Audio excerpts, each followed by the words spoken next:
presented by Aryan Recording.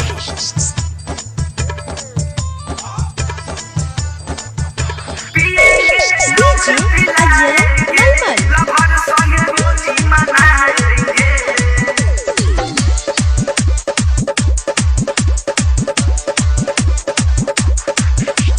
खूब खेल लिया लुका छिपी वायरल होगी अपनी डीपी आएंगे लभारावा के गांव।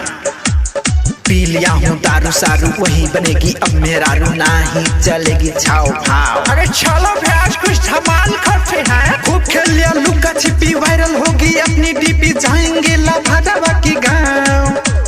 पी लिया हूँ दारू सारू वही बनेगी अब मेरा रू नहीं चलेगी छाओ भाव। साथ में दोस्तों को लाएंगे लभर संगे होली मनाएंगे। पिएंगे और पिलाएंगे लभर संगे होली मनाएंगे।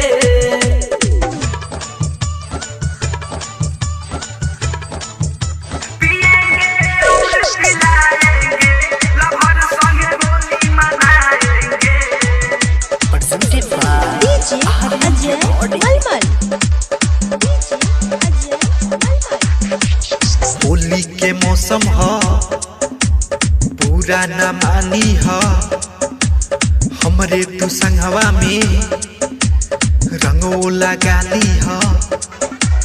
होली में चोली के रंग से भी जाइब हो गोरी गोरी गलिया पर अबीर लगाइब हो। साथ में दोस्तों को लाएंगे लभर संगे होली मनाएंगे। पिएंगे और पिलाएंगे लभर संगे होली मनाएंगे।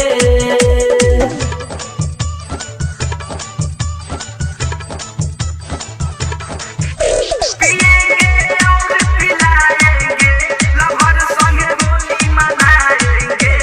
DJ Ajay Malman.